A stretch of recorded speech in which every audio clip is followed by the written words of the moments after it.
முதல் வாசகம் காரியங்களில் நடந்த மக்கள் மீது சுடர்ஒளி உதித்துள்ளது. எனவே மக்கள் மகிழ்ச்சி கண்டறிகிறார்கள். ஏனெனில் இன்று நமக்கு மீட்பர் பிறந்துள்ளார். அவர் ஆட்சி வலிமை மிகுந்தது, அமைதி நிறைந்தது, நீதி செழித்தது, என்றும் நிலைபெறாதது என வரவிருக்கும் அரசரை பற்றி எசையா இறைவாக்கினர் கூறும் வாசகத்திற்கு ஆர்வமுடன் செயல்படுத்தும்.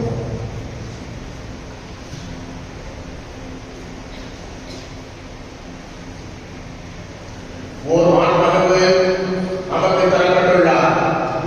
இறைவாக்கினர் எசையாவிலிருந்து வாசகம்.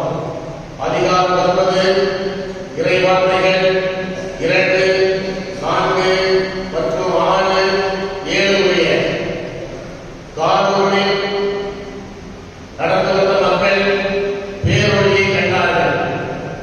சாதி மணலில் சூழ்ந்துள்ள நாட்டில் குடியிருப்போர் மேல் சுடர்ஒளி உதித்துள்ளது. ஆண்டவரே, அந்த இறந்தவரை பல்கி பெருகச் செய்தி அவர்கள் மகிழ்ச்சியை மிகுதிப்படுத்தினேன். அறுவடை நாளில் மகிழ்வது போல உன் திருமுன் அவர்கள் அகமகிழ்வார்கள். கொள்ளை பொருளை பங்கிடும் போது அக்களிப்பது போல் களிப்புறுகிறார்கள். விதியோர் மாற்றத்தை செய்தது போல அவர்களுக்கு சுமையாக இருந்த முகத்தை நீர் உடைத்தெறிவீர். அவர்கள் தோளை புண்ணாக்கிய தடியை தகர்த்து உடைத்தெறிவீர். அவர்கள் தோல் தகர்த்து உடைத்துக் கொண்டீர். அவர்களை கொடுக்குவோரின் கொடுத்தோரை முடித்திருத்தீர். ஏனெனில் ஒரு குழந்தை நமக்கு பிறந்துள்ளார், ஓர் ஆண்மகவு நமக்கு தரப்பட்டுள்ளார். ஆட்சி பொறுப்பு அவர் தோள் மேல் இருக்கும். அவர் திருப்பெயரோ வியப்பு ஆலோசகர், வலிமை மிகு இறைவன், என்றுமுள்ள தந்தை, அமைதியின் அரசர் என்று அழைக்கப்படும். அவரது ஆட்சியின் உயர்வுக்கும் அமைதியாகவும் அவரது அரசின் வளர்ச்சிக்கும் முடிவுகிறார்கள்.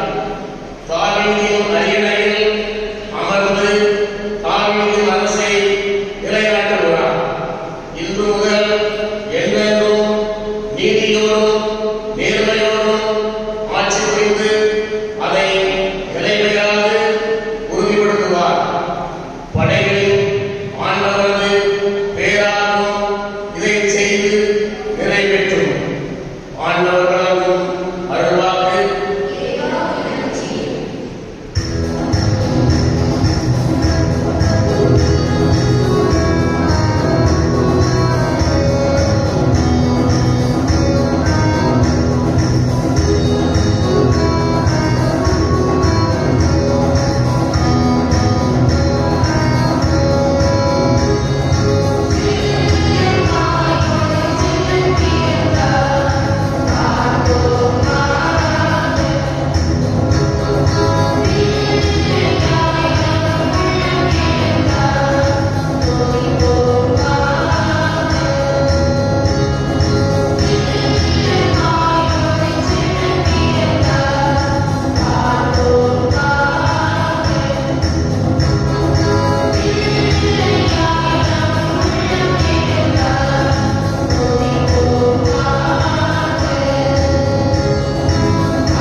இரண்டாம் வாசக முன்னுரை.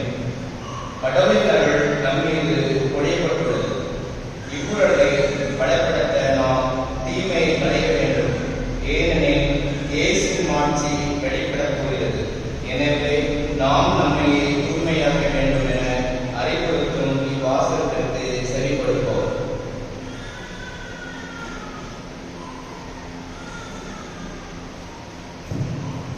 இரண்டாம் வாசகம். திருத்துதர் பவுல் தீத்துவுக்கு எழுதிய திருமுகத்திலிருந்து வாசகம். அதிகாரம் 2 இறைவார்த்தைகள் 11 முதல் 14 வரை. மனிதர் அனைவருக்கும் மீட்பராம் கடவுளின் அருள் வெளிப்பட்டுள்ளது.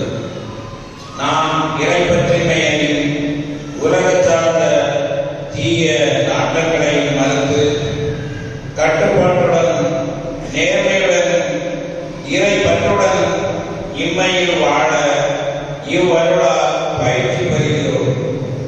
மகிழ்ச்சியோடு எதிர்நோக்கி இருப்பது நிறைவேறும் என காத்திருக்கிறோம். நம் பெருமை மிக்க கடவுள் மீட்பருமாகிய இயேசு கிறிஸ்துவின் மாட்சி வெளிப்படப் போகிறது. அவர் நம்மை எல்லா நெறிகேடுகளிலிருந்து மீட்டு நற்செய்திகளில் ஆர்வமுள்ள தமக்குரிய மக்களாக தூய்மைப்படுத்த தம்மையே ஒப்படைத்தார். ஆண்டவர் வழங்கும் அருள்வாக்கு.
சுற்றி ஒழிவது மிகுந்த அச்சம் அவர்களை ஆட்கொண்டது.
இன்று நாம்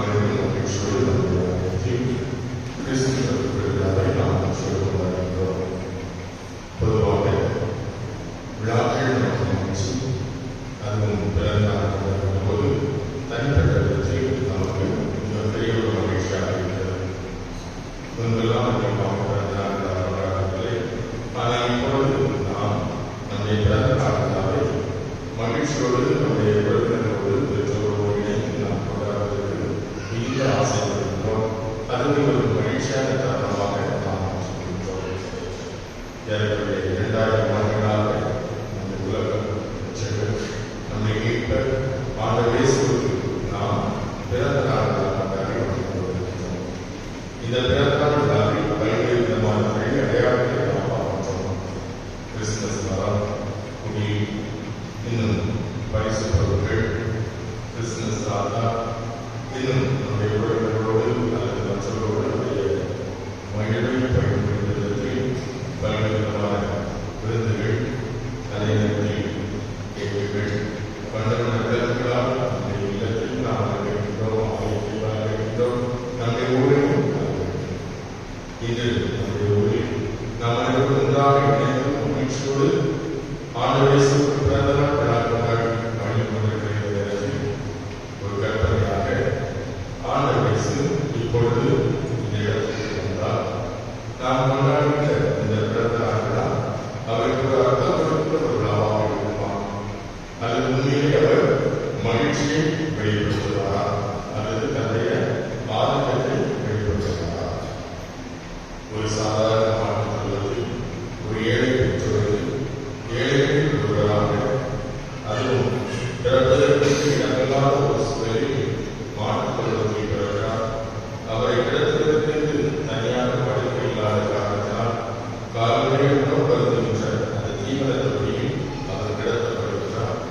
அந்த கொடும் குழியிலும் கூட அந்த பச்சிலம் குழந்தை நமக்காக பிறக்கிறது, நமக்கு மீட்பை கொடுக்கிறது. அப்படிப்பட்ட ஒரு சூழலில் பிறந்த இயேசுவுக்கு இன்று உலகம் முழுவதும் நாம் பிறந்தார்களாக கொண்டாடுகிறோம். அதுவும் மகிழ்ச்சியோடு கொண்டாடி கொண்டிருக்கிறோம். பல்வேறு விதமான அலங்காரங்களை நாம் செய்து கொண்டிருக்கிறோம். போட்டி போட்டுக்கொண்டு குடிகளை நாம் வைத்துக் கொண்டிருக்கிறோம். அது இப்பொழுது ஒரு ஃபேஷன் மாறிவிட்டது.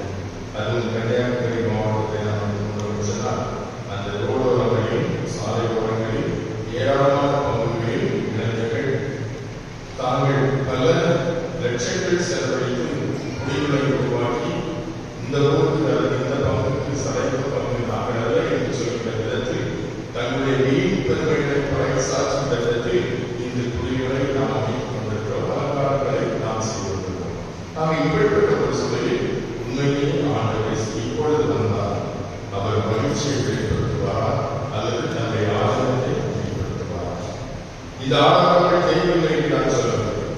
இந்த விளக்குகள், இந்த அலங்காரங்கள், இந்த ஜோடனைகள், இந்த பல்வேறு விதமான வெளி செயல்பாடுகள் தேவைதான். அதுவும் இயேசு வாழ்ந்த காலத்தில் உள்ள சூழல்களில் இப்பொழுது இருந்த ஒரு சூழல். இப்பொழுது நாம் ஏழை தொழில்நுட்பத்தை நோக்கி நாம் வளர்ந்து கொண்டிருக்கிறோம். பல்வேறு விதமான வளர்ச்சிக்காரர்களுடைய அறிவு உலகமானது சாதித்துக் கொண்டிருக்கிறது. எத்தனையோ புதிய புதிய கண்டுபிடிப்புகள் கடவுள் நமக்கு கொடுத்த அந்த மூளையை பயன்படுத்தி நாம் இங்கு செய்து கொண்டிருக்கிறோம். நேற்று கூட 24ஆம் தேதி பாம்பு என்கின்ற ஒரு விண்கலமானது விண்ணிலே செலுத்தப்பட்டது. அந்த செயற்கைக்கோள் மிக அதிக எடை கொண்டது. அதுவும் அமெரிக்க நாட்டில் ஒரு தனியார் கம்பெனியுடைய அந்த ஒரு செயற்கைக்கோள். அந்த மிக அதிகமான எடை கொண்ட அந்த செயற்கைக்கோள் இதுவரைக்கும் இல்லாத அதிக எடை கொண்ட அந்த ஒன்றை இந்திய விஞ்ஞானிகள் விண்ணிலே செலுத்தினார்கள், வெற்றிகரமாக நிலைநிறுத்தினார்கள். இது தேவைதான் இல்லை என்று சொல்வர்கள். நம்முடைய விஞ்ஞானிகளை நாம் பாராட்ட வேண்டியது நம்முடைய கடமை, நம்முடைய அறிவு உலகத்தை நாம் பாராட்ட வேண்டியது நம்முடைய கடமை. ஆனால் இந்த ஒரு கண்டுபிடிப்பு அல்லது இந்த ஒரு செயற்கைக்கோள் எதற்காக விண்ணிலே நிறுவப்பட்டது? இப்பொழுது சில இடங்களில் காடுகளில் அல்லது சில இடங்களில் சரியாக டவர் கிடைக்கவில்லை. எனவே மொபைல் பேசியை நாம் பயன்படுத்த முடியவில்லை என்கிற ஒரு ஆரம்பத்தில் மனிதர்கள் இருக்கிறார்களா? எனவே அவர்கள் எந்த இடத்துக்கு சென்றாலும் டவர் இல்லாமலேயே அவர்கள் இணைப்பை பெற வேண்டும். தன்னுடைய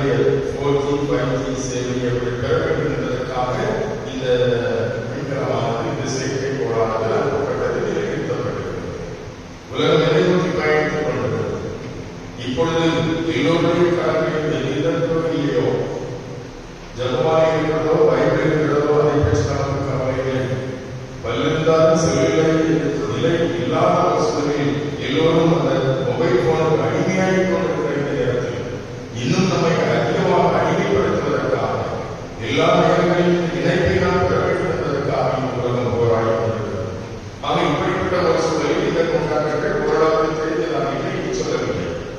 ஆனால் இது மட்டும் இயேசுவை திருப்திப்படுத்துமா? பாலநேசிய அருளை நமக்கு தருமா? யோசித்து பார்க்க வேண்டும். எதற்காக கடவுள் இந்த உலகத்தில் மனிதனாக இருக்கிறார்?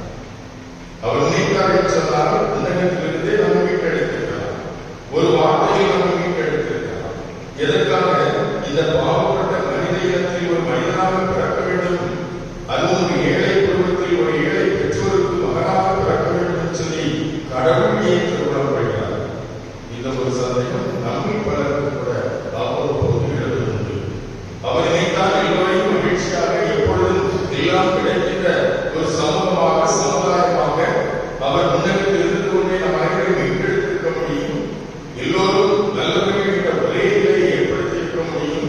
ஏன் அவர் இந்த உலகத்தில் மனிதனாக பிறந்தார் என்று சொல்லி நாம் சற்று யோசித்து பார்க்கலாம். ஒன்றை நாம் சிந்தித்து பார்க்க வேண்டும். எந்த ஒரு செயலில் எந்த ஒரு நோக்கத்திற்காக இறைவன் இந்த உலகத்தில் மனிதனாக பிறக்கிறார்? கடவுள் மனிதனை தந்தைய சாயலாக படைக்கிறார், மகிழ்ச்சியாக மனிதனாக படைக்கிறார். இந்த உலகத்தில் படைப்பை அவர் ஆண்டு அனுபவிக்கின்ற வழிநடத்துகின்ற உன்னதமான பொறுப்பை அவனுடைய கைகளிலே கொடுக்கிறார். அருமையான உலகை படைத்து அந்த உலகை அவனுடைய கரங்களிலே கொடுக்கிறார்.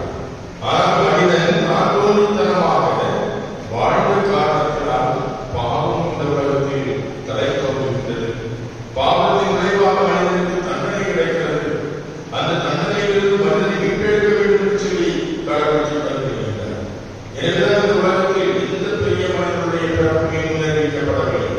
மிகப்பெரிய அரசராக இருந்தாலும் சரி, அல்லது செல்வ செழிப்பிலே இருந்தாலும் சரி, இந்த உலகத்தில் பிறந்த எந்த மனிதனுடைய பிறப்பும் முன்னறிவிக்கப்படவில்லை.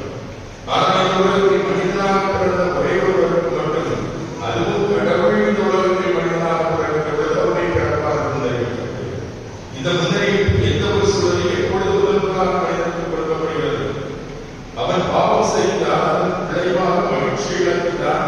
அருமையான சிங்காபுரத்தில் அவன் வெற்றியடிக்கப்படுகின்றான். நெற்றியிலிருந்து சிந்தவன் பாடுபட்டு உழைக்கின்றான்.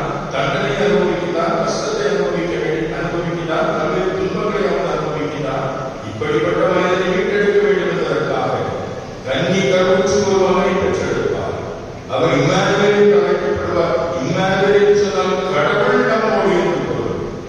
கடவுள் நம்மோடு, அவர் வாழ்கின்ற கடவுள், நம்மோடு வாழ்கின்ற கடவுள், நம்மை எப்பொழுதும் ஒன்றாக இருக்கின்ற ஒரு கடவுள். ஆக அப்பொழுதே கடவுளுடைய பிறப்பு, இயேசு கிறிஸ்துவின் பிறப்பு முன்னறிவிக்கப்படுகிறது.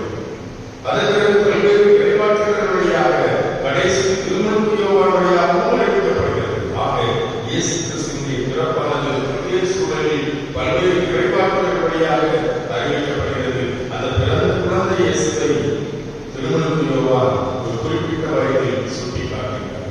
7 வயசு சுட்டி காட்டுகிறார். ஆக கடவுள் இந்த உலகத்தை எதற்காக மனிதனாக பிறந்தார்? நம்மை மீட்டெடுப்பதற்காக, தண்டனையிலிருந்து நம்மை காப்பாற்றுவதற்காக.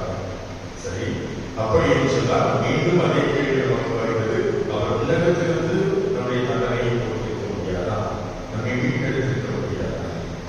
அரசர் ஒருவருக்கு இதே சந்தேகம் வருகிறது. அரசரை அமர்ந்திருக்கிறார். அவன் ஏன் கடவுள் இந்த உலகத்தில் மனிதனாக பிறக்கிறார், பிறக்க வேண்டும் என்ற கேள்வியை அங்கு இருக்கிற மந்திரிகளாக கேட்கிறார். ஒவ்வொருவரும் ஒவ்வொரு பதிலை சொல்கிறார். ஒரு பதிலும் அவன் திருப்தி அடையவில்லை. ஏன் கடவுள் மனிதனாக பிறக்கிறது, பாவப்பட்ட மனிதனாக ஒரு ஏழையாக ஏன் பிறக்க வேண்டும் என்று கேள்வியை கேட்டுக்கொண்டே இருக்கிறார். அவருடைய பதிலே அவர் திருப்தி அடையவில்லை. அப்பொழுது ஒரு மந்திரி சொல்வார், அரசே, உங்களுடைய சந்தேகத்தை நான் தீர்த்து வருகிறேன். இன்று நாம்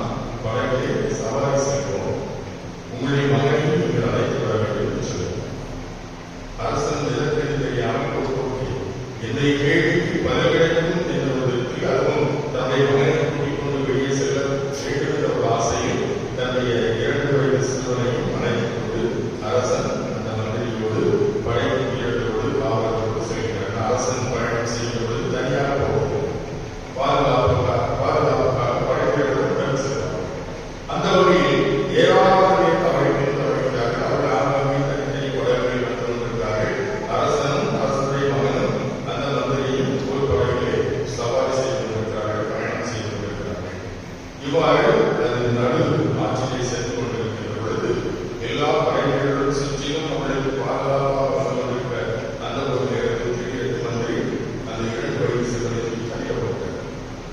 அரசருக்கு கோபம் வருகிறது. இவருடைய ஒரே மகன் 2 வயது சிறுவன், அவனை இவர் தண்ணீரை தூக்கி போட்டு விட்டாரே, மண்டாபான செயலாக என்று கோபத்தோடு மந்திரியை பார்க்கிறார். அதற்கு நேரமில்லை, உடனடியாக கீழே குதித்து போராடி கொண்டிருக்கிற தந்தை மகனை அவர் மீட்டு படைகளை ஏற்றி அனுப்புகிறார். அங்கே படைகளை ஏறிய பிறகு கோபத்தோடு மந்திரியை அவர் திட்டுகின்றார், சண்டை போடுகின்றார்.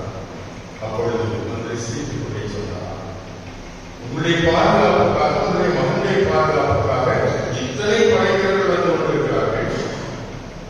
உங்களுடைய மகன் கீழே போட்டுவிட்டேன் என்று சொன்னவுடன் புதித்து காப்பாற்றுவதற்கு எத்தனையோ படைகள் இருக்கிறார்கள். உங்களுடைய கண்ணசைவு மட்டுமே போதும். அவர் உடனடியாக தன்னுடைய மேலே படையை வைத்து உங்களுடைய மகனை இருப்பார்கள், காப்பாற்றுவார்கள். நீ எதற்கு கீழே போயிடுச்சு? நல்லதான் போய் சொல்லுங்க. உங்களுடைய படைகளுடைய நீ சொல்லியிருக்கலாம், அல்லது மற்றவர்களுக்கு சொல்லியிருக்கலாம், அல்லது என்னையே போய் தள்ளி இந்த மகனை காப்பாற்ற சொல்லியிருக்கலாம். இத்தனை பேர் இருந்தும் கூட அத்தனை பேருடைய மகனை காப்பாற்றக்கூடிய தைரியமும் மனவலிமையும் உடல்வலிமையும் இருந்த போதிலும் கூட நீரே கீழே குதித்தீர். உடனே அவர் சொல்றார், விழுந்தது என்னுடைய மகன், விழுந்தது என்னுடைய மகன், அவனை காப்பாற்றுவது என்னுடைய பொறுப்பு. எனவே நானே மற்றவர்கள் காப்பாற்றுவதற்கு முன்னதாக என்னுடைய மகன் மீது எனக்கு மிகவும் முக்கியம் என்பதற்காக, அவனை எப்படியாவது நான் காப்பாற்ற வேண்டும் என்பதற்காக நான் குதித்தேன் என்று சொல்லி அரசன் சொன்னார். அப்பொழுது மந்திரி சொல்வார், இதற்காகத்தான் கடவுளை அவர் நினைத்தால் வாக்குறுதிகளை அனுப்பி நம்மை காப்பாற்றலாம், அல்லது நம்மை மீட்கலாம், அல்லது பல்வேறு இடைக்காட்டுகளுடையாக அவர்களுக்கு சக்தியை கொடுத்து அவரை மீட்கலாம், பல்வேறு விதத்தில் மீட்கலாம். அதுவும் அவர் நினைத்தார் என்று சொன்னால் மிகப்பெரிய வசதி படைத்த அரச குடும்பத்திலே அவர் பிறக்கலாம். மிக எளிதாகவும் இருக்கும் அவருடைய பணி. அரச குடும்பத்தில் பிறந்தார். அவர் சொல்வதை கேட்பதற்கு ஏராளமாக இருப்பார்கள், எதிர்க்க குறைவாக இருப்பார்கள். எனவே எளிதாக இந்த காரியங்களை, நினைத்த காரியங்களை நாம் செய்யலாம். அதையெல்லாம் தாண்டி அவரே இந்த உலகத்தில் ஒரு மனிதனாக, அதுவும் தன்னையே அவர் அடிமையிலிருந்து கொண்டு வரக்கூடிய ஒரு சாதாரண மனிதனாக, ஒரு ஏழையாக, ஏழை பெற்றோருக்கு பிறக்கின்ற ஒரு மகனாக இருக்கிறார்.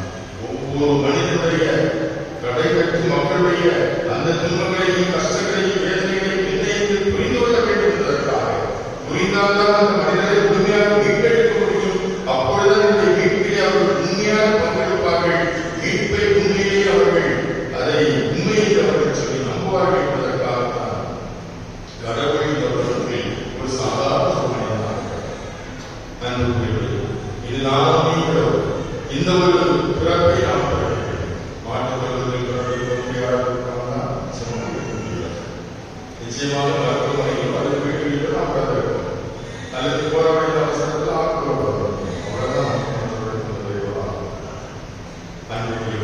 ஆனால் நம்மை படைத்தவர் நம்மை மீட்டெடுக்க வேண்டும் என்பதற்காக ஒரு ஏழை பெற்றோருக்கு ஏழையாக பிறக்கிறார். அதுவும் ஒரு மாட்டு குடும்பத்திலே பிறக்கிறார். நாம் நினைக்கலாம், ஈரக்கமில்லாத மனிதனாக இயேசுவை பார்த்து நான் ஒன்றை மட்டும் நாம் புரிந்து கொள்ள வேண்டும். அன்பர்களே, எல்லோரும் அந்த கணக்கை பதிவு செய்து கொள்வதற்காக தன்னுடைய சொந்த ஊரிலிருந்து அவர்கள் பயணம் செய்கிறார்கள். அங்கே பயணம் செய்கின்ற பொழுது இந்த குழந்தை இயேசுவை பெற்றோரும் அவர்கள் தன்னுடைய சொந்த ஊருக்கு அவர்கள் பயணம் செய்கிறார்கள். ஆக எல்லோருமே பயணம் செய்து மீண்டும் திரும்பி வருகின்ற பொழுது எல்லா வீடுகளிலுமே கூட்டத்திற்கும் உறவுக்காரர்கள் இருப்பார்கள், நண்பர்கள் இருப்பார்கள். ஏதோ ஒரு குழந்தை பிறப்பதற்கு ஏற்ற சூழல் அங்கே இருந்திருக்காது. இப்பொழுது இருப்பது போன்று வீட்டிலே வசதிகள் எல்லாம் இருக்காது, ஒரே அறையெல்லாம் இருக்கும். அதில் எல்லோரும் வளர்த்திருப்பார்கள். அப்பொழுது குழந்தை பிறப்பதற்கான சூழல் அங்கே இருக்காது. அதுவும் சத்திரத்தில் கூட எல்லா சத்திரங்களும் மக்கள் வெள்ளத்தால் அங்கே குழுமிக்கூடிய ஒரு சூழல். அதுவும் அவர்களுக்கு ஒரு குழந்தை பிறப்பதற்கேற்ற சூழல் தனிமை கிடையாது. எனவே அவர்கள் செயல்பட்டவர்களாம் அவர்களுக்கு ஏதுவான இடம், அதுவும் ஒரு குழந்தை பிறப்பதற்கு ஏதுவான இடம் அவர்களுக்கு கிடைக்கவில்லை. கடைசியாக கிடைத்தது ஒரு மாட்டு. அந்த மாட்டு உருவத்தை அவர் பிறக்கிறார் சொன்னார். பல நேரங்களில் இவருடைய வீடு இயேசுவான எப்படிப்பட்டதாக இருக்கும் என்று சொன்னால் அது ஒரு குகை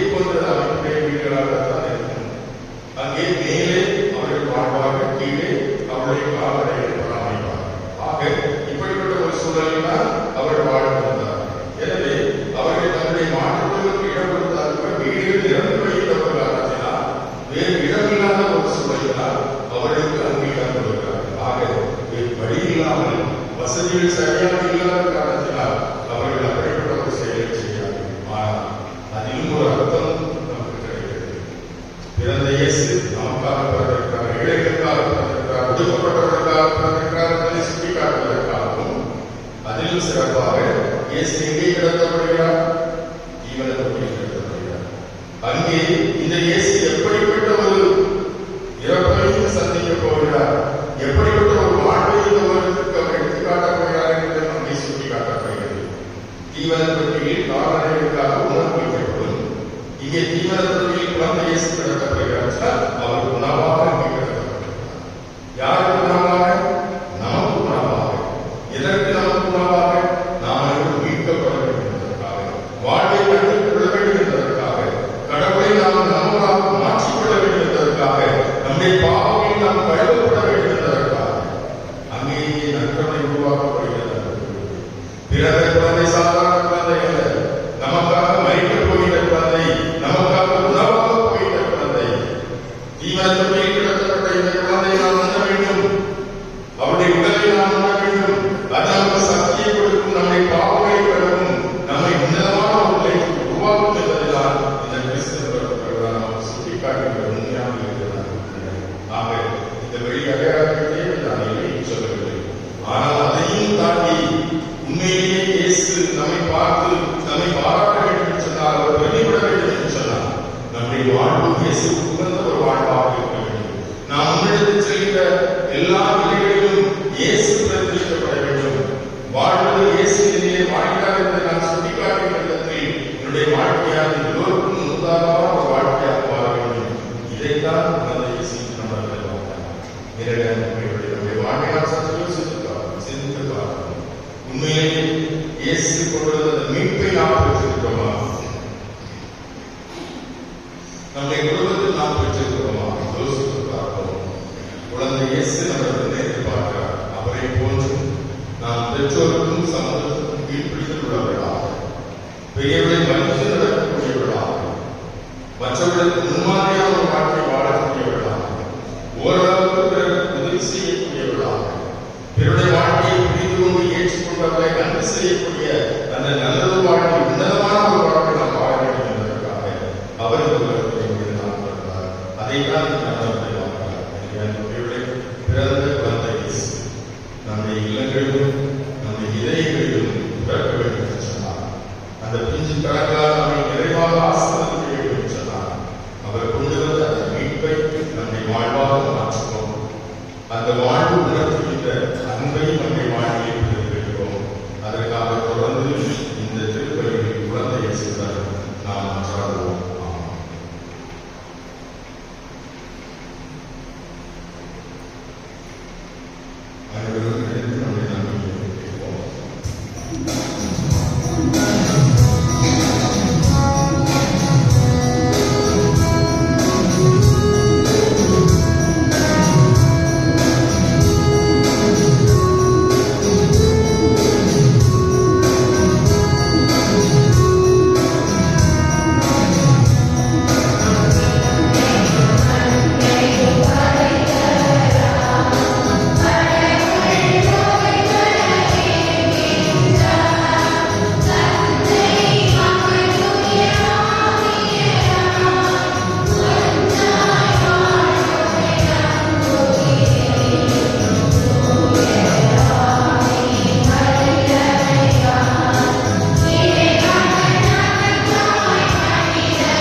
நம்மை அந்த மக்களை கொண்டு நாங்கள் வழிநடத்தப்படுகிறார் பேசுகிறோம் நம்மை கேள்வி சொல்லுங்கள்.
உங்களுக்காகவும் உங்களுக்காகவும் சந்தர்ப்பம் இதை நினைவாக செய்யும்.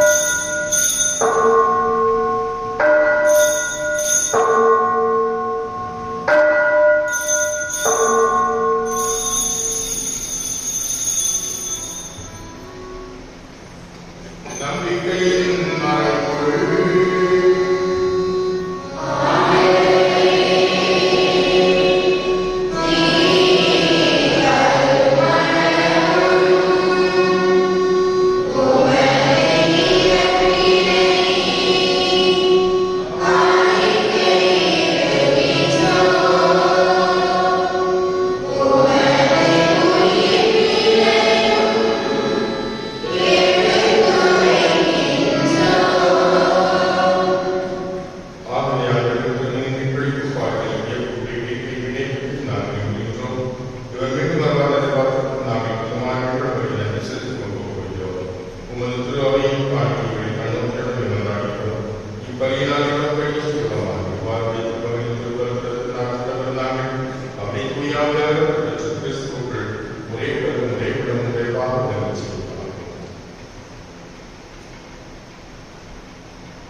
Amen.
உங்கள் ஒவ்வொருவருக்கும் என்னுடைய சார்பாகவும் உதவி பகிர்ந்ததை மற்றவர்களுடைய சார்பாக கிறிஸ்து பெருவிழா மகிழ்ச்சியை அன்போடு தெரிவித்துக்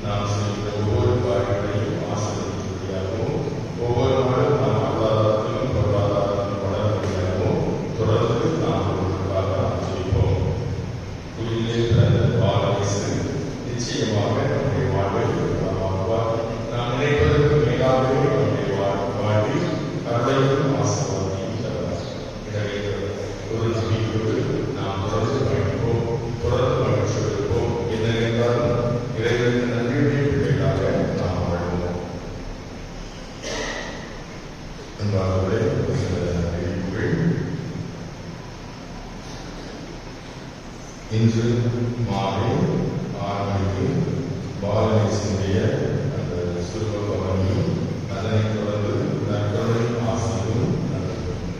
என்னை அனைவரும் கலந்து கொள்ள கேட்டுக்கொள்கிறேன். அதன் பிறகு இளையோருடைய சார்பாக குழுக்கள் சீட்டு நடைபெறும். ஒரு சீட்டு 25 ரூபாய் என்று சொல்லப்படுகிறது. எனவே அதையும் வாங்கி பலனையும் அன்பாகவே இப்பொழுது திருப்பலி முடிந்தவுடன் இளைஞர்கள் சார்பாக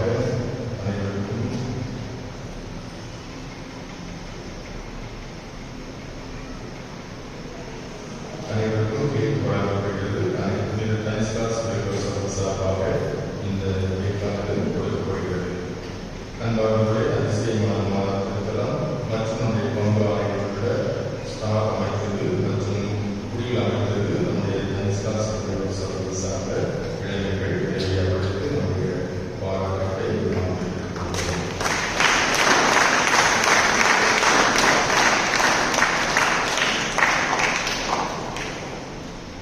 அன்பர்களே, நம்முடைய பங்கு ஆணையருக்கு இவருடைய வீட அலங்காரம் மற்றும் ஆணையர்களுடைய உள் அலங்காரம் அனைத்தையும் சிறப்பாக செய்த நம்முடைய பங்கில் பணியாற்றிய அருட்சகர்களுக்கும் இளைஞர்களுக்கும் மற்றும் அமலாக்க மாதாச பெண்களுக்கும் என்னுடைய நன்றியை நான் தெரிவித்துக்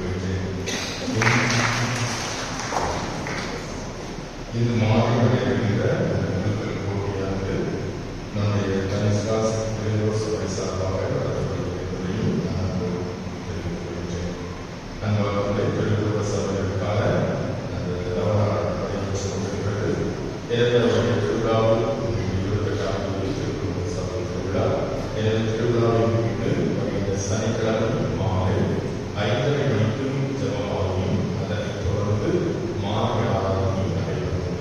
காரணம், நம்முடைய இணைப்பு சபையாளர்கள் திருவிழா நடைபெற்றுக் கொண்டிருக்கிறது. அன்றைய தினம் அவர்களுக்கு 9ஆம் திருவிழா. எனவே இங்கே மாலை ஆராதனை முடிந்தோட அங்கு மாலை ஆராதனை நடத்தப்படும்.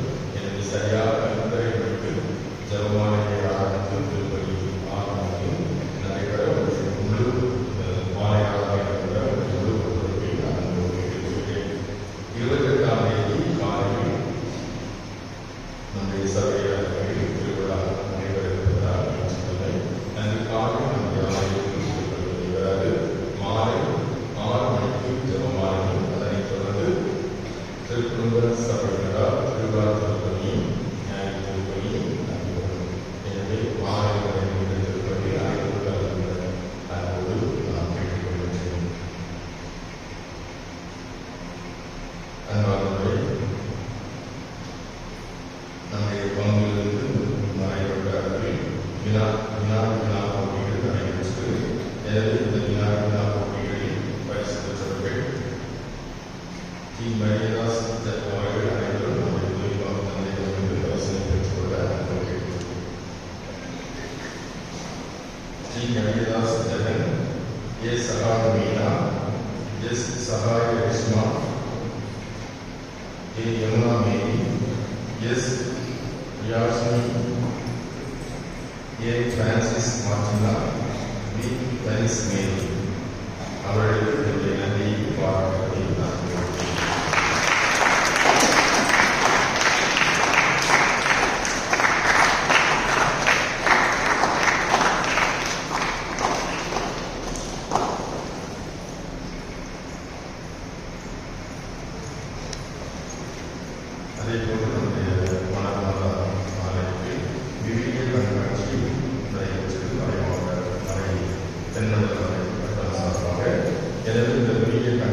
சிறப்பு பரிசாக தனிஸ்லாஸ் இளைஞர்களின் சார்பாக அந்தோனியஸ் செல்வன் பெற்றுக்கொள்ள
வல்லமை